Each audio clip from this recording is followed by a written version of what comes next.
Me Ankita, welcome to my channel AC Aero Hub. And यार आज इस वीडियो में हम बात करेंगे कि कैसे आप डेट्स, प्लेसेस, इवेंट्स ये सब याद रख सकते हैं। स्पेशली अगर जैसे हम देख ले हिस्ट्री है, पॉल साइंस है, उसमें आपको डेट्स मिलते हैं या फिर प्लेसेस मिलते हैं, इवेंट्स है, तो उनको इतना सारा याद रखना बहुत ज़्यादा डिफिकल्ट हो जाता है। एंड मतलब हम याद तो रख लेते हैं बट एग्जाम टाइम में जाके याद नहीं आ रहा होता है। एंड ये कभी ना कभी तो हमने फील किया ही है ना। सुपर टॉपर्स की बात नहीं हो रही है जो सब कुछ याद रख लेते हैं, बट एवरेज लेवल में बात की जाए तो हमें इतने सारे डेट्स याद नहीं रह पाते। ओके, तो एक ही अपील होगी आप सबसे, इस वीडियो को पूरा देखना, ठीक है? बिकॉज बीच में वीडियो को छोड़ के चले जाओगे, आधा आधा देखोगे, स्किप करके देखोगे, समझ नहीं आएगा तो आपको लगेगा कि यार कितना बकवास था, कुछ समझ नहीं आया। तो वीडियो को पूरा देख लेना। एंड वीडियो पसंद आए तो यार मैं नहीं बोलूंगी, पसंद आए तो लाइक कर देना, चैनल को सब्सक्राइब कर देना। बिना किसी देरी के चलिए शुरू करते हैं।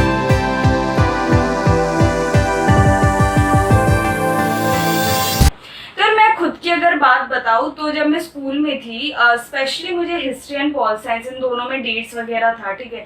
तो मुझे काफ़ी ज़्यादा दिक्कत होती थी इतना सब कुछ याद रखने में, बिकॉज एक दो का चलो याद रख भी लेंगे बट इतना सारा था। एंड मैं स्पेशली इसलिए डेट्स वगैरह इतने याद करना चाहती थी बिकॉज उससे क्या होता है ना, आपका पेपर में एक प्रेजेंटेशन तो अच्छा होता है, इसमें एक कॉन्फिडेंस झलकता है कि चलो भाई इसको पता है कि इस ईयर में ये हुआ था।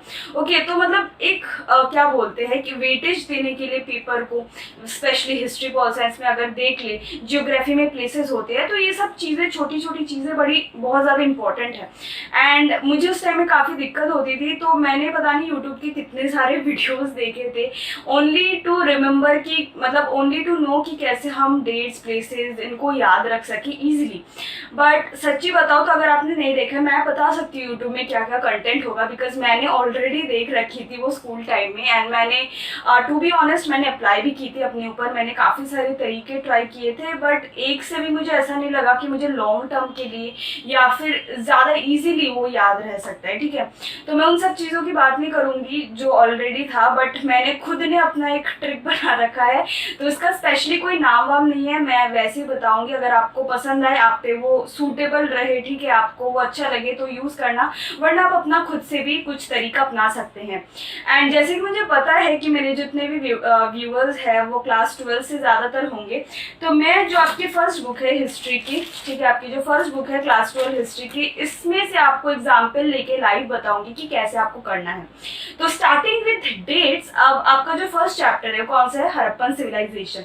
अब हड़प्पन सिविलाइजेशन में आपको याद रहेगा कि जॉन मार्शल ने फर्स्ट जो है डिस्कवरी की थी of the new settlement, new civilization. तो उन्होंने किस ईयर में ये बोला था कि हमें एक न्यू सिविलाइजेशन मिला है? कब उन्होंने ये अनाउंस किया था कि हमें न्यू सिविलाइजेशन मिला है? तो इस ट्रिक में आपको स्पेशली क्या याद रखना है कि आपको किस इवेंट की डेट चाहिए, ठीक है? जैसे मुझे कौन सी डेट, कौन सी ईयर अभी चाहिए, मुझे जॉन मार्शल वाली ईयर चाहिए कि जॉन मार्शल किस ईयर में उन्होंने अनाउंसमेंट की थी कि न्यू सिविलाइजेशन बना है, ठीक है? अब देखो मैं ईयर नहीं बताऊंगी, आपको डायरेक्ट करके दिखाती हूँ। मुझे जॉन मार्शल वाला ईयर चाहिए कि जॉन मार्शल ने कब फर्स्ट अनाउंस किया था कि हमें न्यू सिविलाइजेशन मिला है। ओके, तो जॉन मार्शल, कितने वर्ड्स है? 2 वर्ड्स है, जॉन और मार्शल, दो वो लिखे हुए, 2 वर्ड्स लिखे हुए, तो हम यहाँ पे लिख देते हैं 2। ओके, अब जॉन मार्शल हमने देख लिया, जॉन मार्शल 2 वर्ड है। अब जॉन में कितने लेटर्स है? JOHN 4 लेटर है। ओके, यहाँ पे लिख दो 4। अब बिकॉज ये डिस्कवरी लेट हुई थी, ठीक है, हड़प्पन सिविलाइजेशन की डिस्कवरी लेट हुई थी, तो 19 लगा दो, ठीक है? 2000 में तो हुई नहीं है, 19 में हुई थी, 1924। अब बुक में चेक कर सकते हो जहाँ पे न्यू डिस्कवरी सब कुछ ऐसा था वो चैप्टर।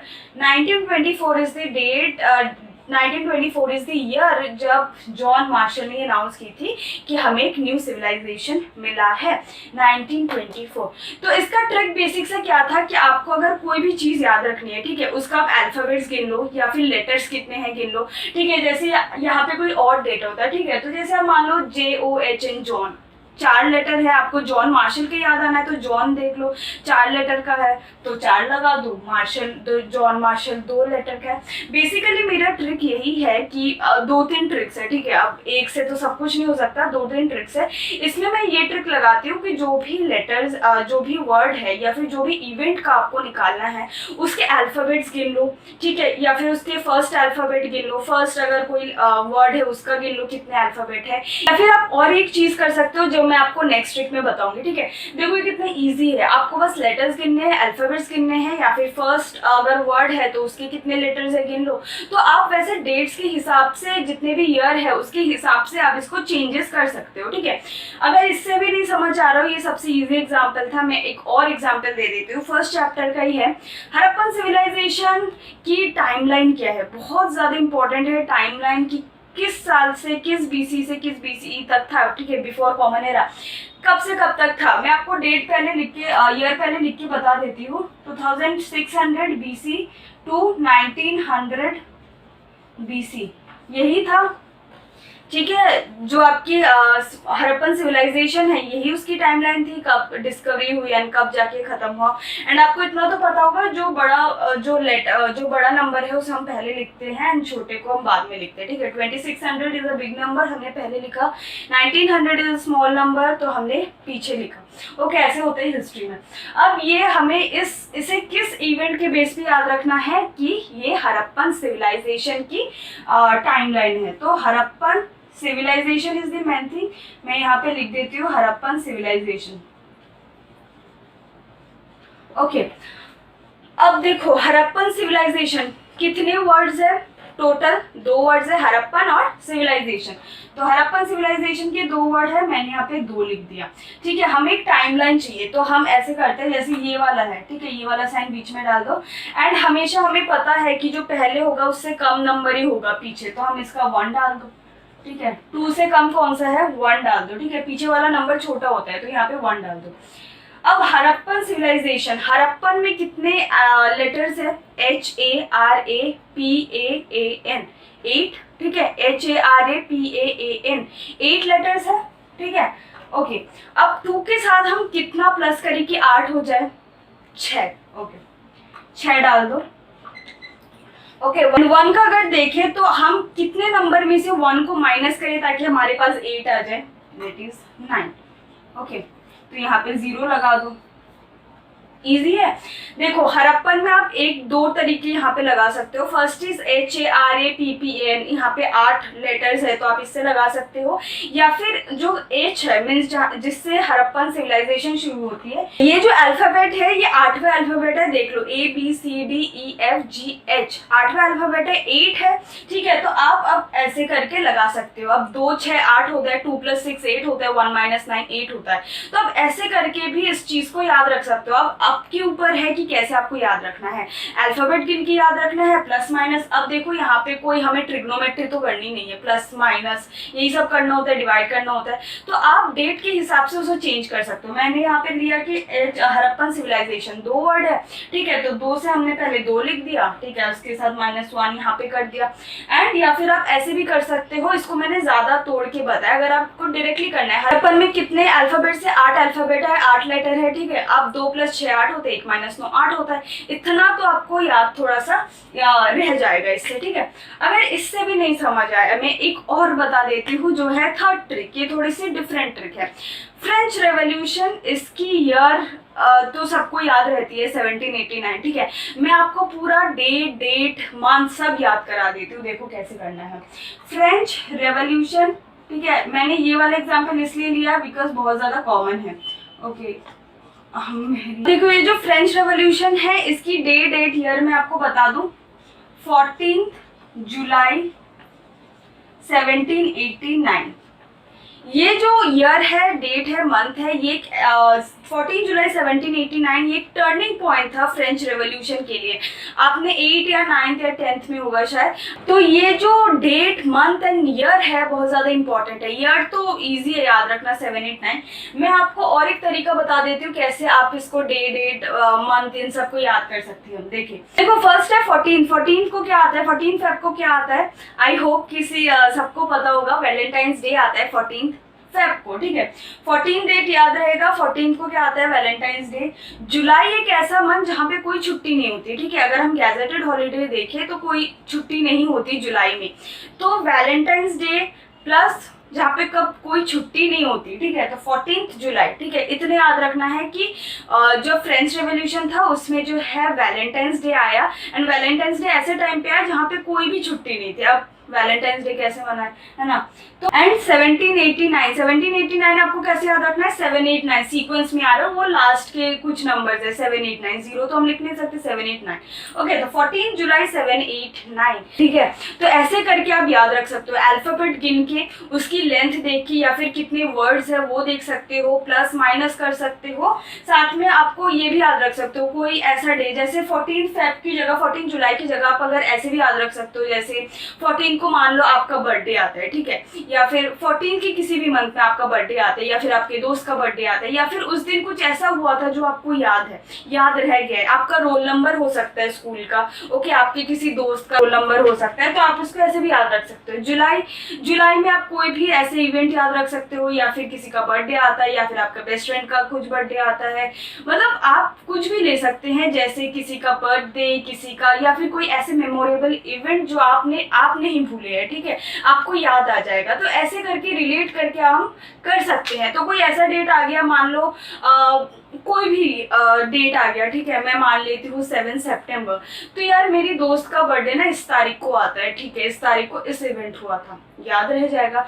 तो जब आप किसी ऐसी चीज से रिलेट करते हैं जो आपको याद रहता है, तो आपको वो याद रखने में और ज्यादा इजी होगी। तो बर्थडे, फ्रेंड की बर्थडे, फ्रेंड का रोल नंबर, आपका रोल नंबर, आपकी पुरानी स्कूल का रोल नंबर, या फिर कोई ऐसा मेमोरेबल इवेंट जो आपको याद रहता हो, ऐसे करके आप जो है डेट्स को, इवेंट्स को याद रख सकते हैं।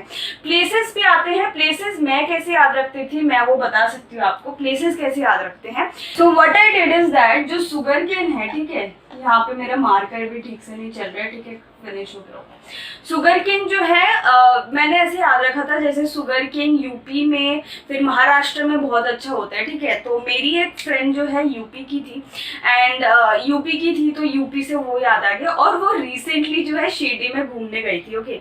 तो शिरडी कहाँ पे है, महाराष्ट्र पे है, तो मैंने ऐसे याद रख लिया। एंड मुझे उसने मतलब बातें बताई थी कि पता है तुझे कि महाराष्ट्र में ना बहुत ज्यादा मैंने गन्ने का वो देखा है, ट्रक भर के गन्ने लेके जाते हैं, तो मैंने ऐसे रिलेट कर लिया, ठीक है। वो कहाँ गई थी, शिरडी गई थी, मीन्स महाराष्ट्र में गई थी। तो शुगर केन की जो लीडिंग प्रोड्यूसर्स में है वो है, एक तो यूपी की वो रहने वाली है, तो यूपी भी लिख दो, कहाँ घूमने गई थी, महाराष्ट्र में घूमने गई थी, शिरडी में घूमने गई थी, तो महाराष्ट्र लिख दो, ओके। सो ऐसे करके मतलब मैं याद रख लेती थी कि मेरे फ्रेंड के उससे, या फिर मेरे और मतलब 2-3 और जो फ्रेंड्स थे, जैसे वो केरल से थे, कोई पंजाब से था, कोई यूपी से था, तो मैं ऐसे याद रख लेती थी, ठीक है, मेरे ये फ्रेंड्स यहाँ के हैं, तो ये प्लेसेस याद रखने हैं, ठीक है। तो वैसे करके आप याद रख सकते हो, या फिर आप ऐसे याद रख सकते हो, आप कहीं घूमने गए हो और किसी चीज को देखा हो, जैसे चाय है, ठीक है, हमने सुना बहुत है दार्जिलिंग टी, ओके, असम की चाय, तो इन सब से एडवर्टाइज में कितने आते हैं। कॉफी कहाँ पे मिलता है, ब्रू कॉफी, अन्ना वगैरह का जो ऐड आता है,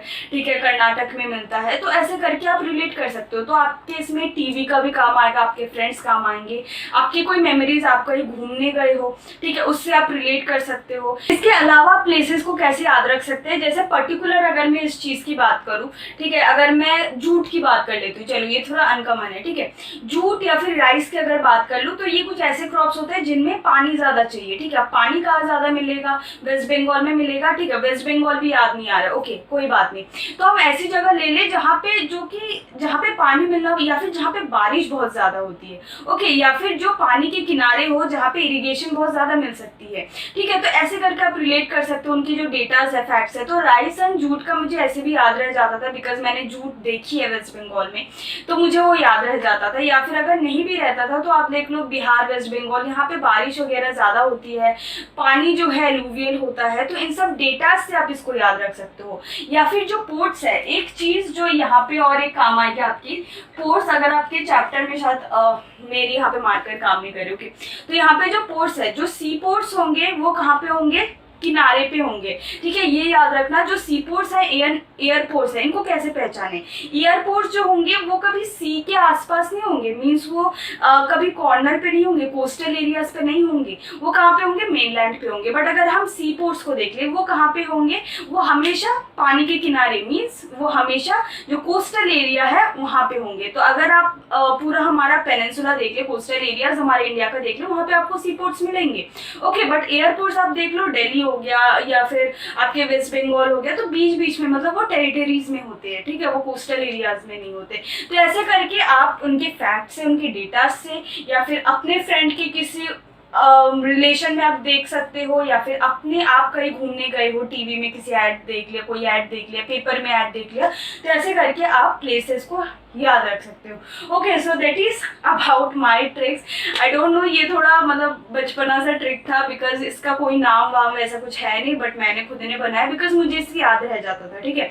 और अपन यहाँ पे मैंने आपको 3 एग्जाम्पल दिए, इसके अलावा भी काफ़ी एग्जाम्पल है, आप ट्राई करके देख सकते हो। एंड ये नहीं कि बस जितना मैंने बताया उसके अलावा कोई ट्रिक नहीं है, मैं हर बार डिफरेंट वे में इसको यूज़ करके देखती हूँ, जब मतलब थोड़ा सा डिफिकल्ट होता है ईयर वगैरह, तो आप ट्राई वाई करके देख सकते हैं। कुछ थोड़ी बहुत चीज़ें, जो छोटी मोटी चीज़ें हैं, वो तो वैसे याद रह जाएगा। एंड एक और इम्पॉर्टेंट टिप्स ये है कि फालतू के डेट ईयर मत याद करने बैठिए, ठीक है, बिकॉज वही याद करिए जो इम्पोर्टेंट होगा आपके लिए, जो पूछे जा सकते हैं या फिर आपको आगे काम आएगा। सारी छोटी मोटी डेट्स ईयर हर एक चीज़ को याद रखने से आप पूरा मेस हो जाएगा एंड इतना रेलिवेंट भी नहीं होगा। तो जो चीज़ें रेलिवेंट नहीं है उसको याद करके हम क्या करें, ठीक है, आपको इंटरेस्ट आप कर सकते हैं, बट अगर आपको पर्टिकुलरली वो याद करें जो मतलब ज़्यादा रेलिवेंट है, जो आने के चांसेस है, आगे आपको काम आ सकते हैं, इन सब चीज़ों को ज़्यादा फोकस कीजिए, ठीक है। अब फ्रेंच रेवोल्यूशन का ईयर जो है याद रखा जाता है, उसके अंदर भी काफ़ी छोटी छोटी डेट्स, इसको ये हुआ था, इस दिन को ये हुआ था, उनको याद रखने की ज़रूरत नहीं है, ठीक है। तो फालतू की चीज़ों को डिस्कार्ड कीजिए, हटाइए, जो मेन है उसमें फोकस कीजिए, तो क्या होगा, फालतू की चीज़ें बाहर जाएगी आपके दिमाग से और जो इंपॉर्टेंट चीज़ें हैं वो अंदर आएगी। So that is the last tip that I want to give you. I hope थोड़ी सी हेल्प मिली हो, ट्राई करके देखना इसको ज़रूर, एंड वीडियो पसंद आए तो यार लाइक कर देना, एंड मिलते हैं अगली वीडियो में। Till then stay tuned, bye bye.